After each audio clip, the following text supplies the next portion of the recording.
Bonjour et bienvenue dans un nouvel épisode de Comics Code, un épisode consacré à une soif légitime de vengeance, la méchante claque dans la gueule que viennent de nous mettre Rick Remender et André Lima Araujo. Une soif légitime de vengeance, A Righteous Thirst for Vengeance en VO, est une série en 11 épisodes, parue aux États-Unis chez Image Comics entre 2021 et 2022, et dont Urban Comics vient de publier les 5 premiers épisodes. Au scénario, on retrouve Rick Remender, dont j'ai tendance à suivre à peu près tout ce qu'il écrit. Côté dessin, en revanche, le portugais André Lima Araujo est une découverte en ce qui me concerne.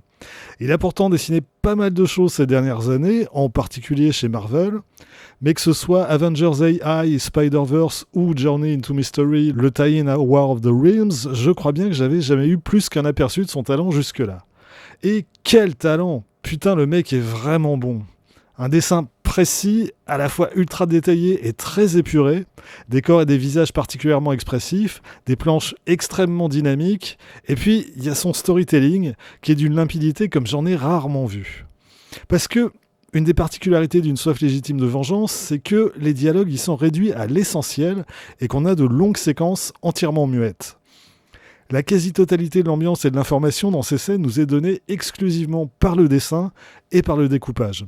C'est un exercice extrêmement casse-gueule et Araujo le réussit à la perfection. Genre de boulot qui mériterait d'être étudié par tous les apprentis dessinateurs de bande dessinée.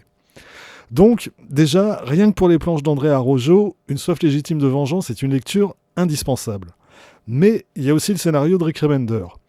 Et là encore, on est dans le très haut du panier. Je vais en dire le moins possible, parce que moins vous en saurez, plus vous allez vous en prendre plein la tronche.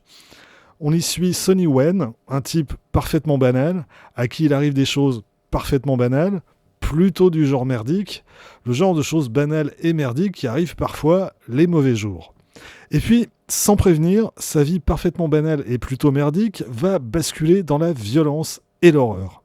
Et quand je parle de violence et d'horreur, on a des planches et des scènes vraiment très explicites, ce qui fait que si vous ne supportez pas ça, je vous conseille vraiment de vous abstenir de lire Une soif légitime de vengeance. Pourquoi toute cette violence ? C'est la question qui reste en suspens pendant une bonne partie du récit, ce qui, dans un premier temps, est assez déstabilisant. Les explications ne seront livrées que dans la seconde moitié de l'histoire, petit à petit. On va progressivement comprendre pourquoi Sonny s'est retrouvé embringué dans cette affaire, quels en sont les enjeux et qui sont les différents protagonistes. Et du coup, on revient en arrière et on relit telle ou telle scène avec un regard très différent. J'en dis pas plus, mais Rick Remender a vraiment bien bouclé son scénario. Une dernière chose que j'ai vraiment aimé dans Une soif légitime de vengeance, c'est que c'est une série qui se prête particulièrement bien à la lecture en épisodes. Parce que on a droit à une paire d'épisodes où Remender et Araujo font monter la tension au fil des pages et terminent ça avec un cliffhanger de malade. Et là, quand tu dois attendre un mois pour lire la suite, t'as vraiment envie de te la prendre et de te la mordre.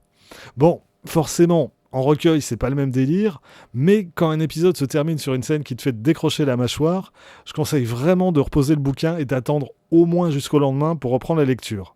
Ok, c'est du masochisme, mais putain que c'est bon. Un mot pour finir sur le premier tome de l'édition française qui vient de sortir fin octobre chez Urban Comics et qui réunit les 5 premiers numéros de la série. Le bouquin est sorti dans la collection Urban, comme on a eu récemment Toutes les morts de Layla Starr ou la réédition de Day Tripper, et donc dans un format nettement plus grand que leurs autres publications, plus proche du franco-belge traditionnel. Bon, bah du coup, on peut encore mieux profiter des planches d'André Lima Araujo, et rien que pour ça, merci Urban Comics. Alors bon, le truc qui peut fâcher, 19€ pour un album de 128 pages, ok, c'est pas donné, mais là, vraiment, vous en aurez pour votre argent. Voilà, c'est tout pour aujourd'hui. Rendez-vous très vite pour d'autres parutions dont je ne peux pas garantir qu'elles seront aussi bonnes que celle-ci.